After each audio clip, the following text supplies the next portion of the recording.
Hello, welcome. My name is Kwabena Obindako. Welcome. Today I want to share with you choosing secondary school for your child, whether your son or your daughter.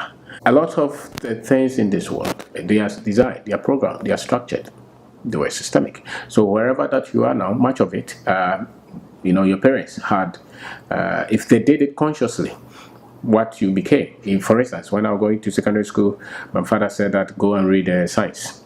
So I read physics, chemistry, mathematics.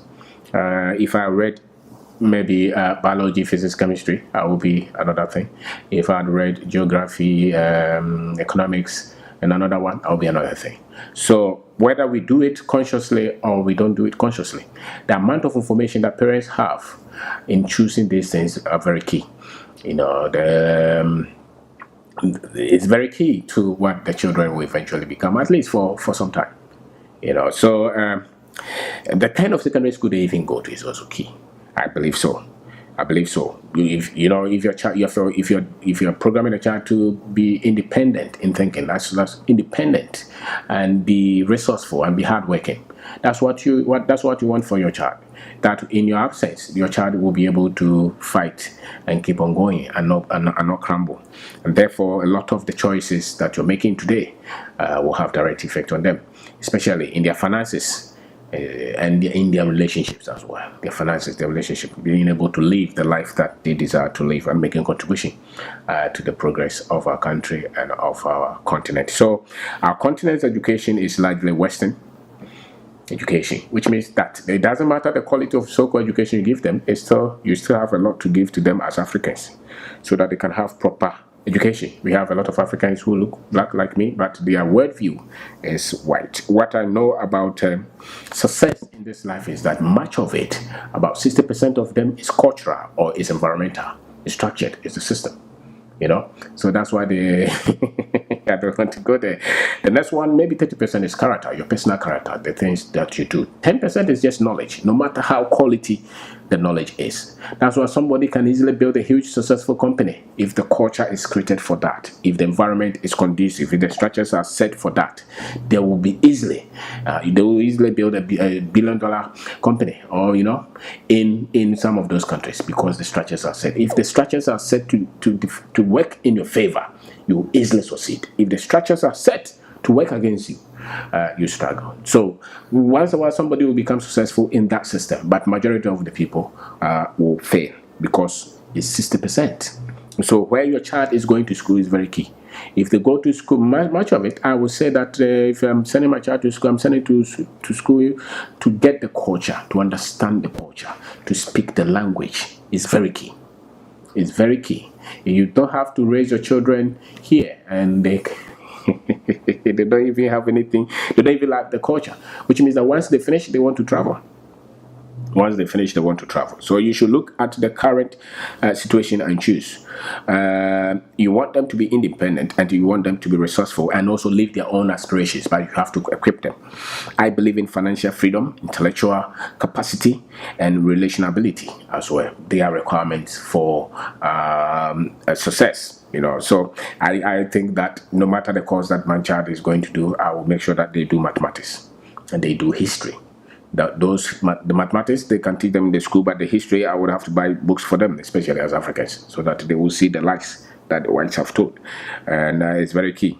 And the ability to think, the ability to reason, self-development skills, the ability to make their own product, a product, maybe the ability to build a business, the ability to develop something, to innovate, is very key. I'm not expecting my child to finish school and is a doctor and is waiting for government to give them employment.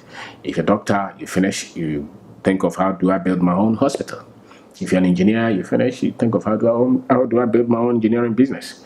I'm not I'm not expecting that you finish school and you're waiting for me to hold your hand and go take you to my friend to give you a job.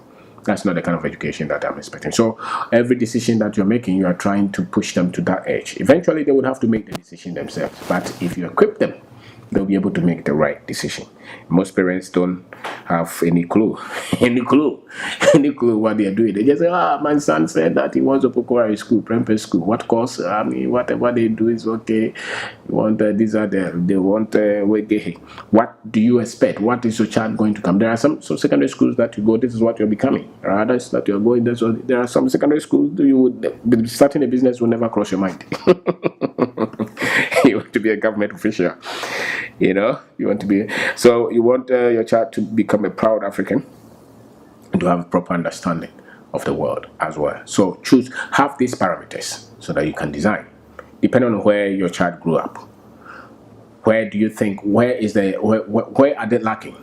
The culture is very important. The language is very important. The pride as Africans is very much basic, and you also want them not to complete school and they become super hallucinated in religion. That's whatever you say. they are somewhere, because religion is addictive. It can intoxicate, and secondary school is a place that you can get intoxicated with a lot of religious lies and hallucinations.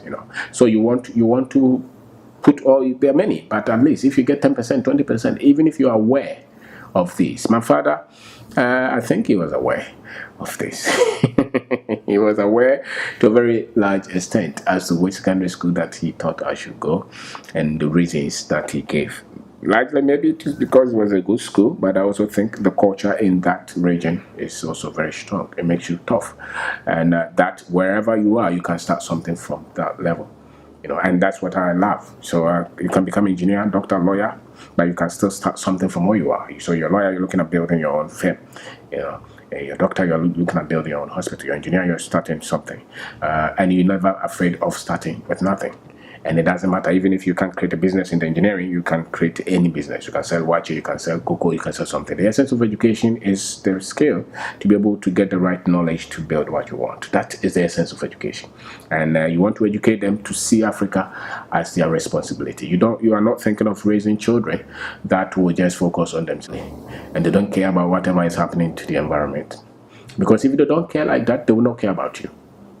And when you are growing, when you are old, they will not pay attention to you because you did not put it in them.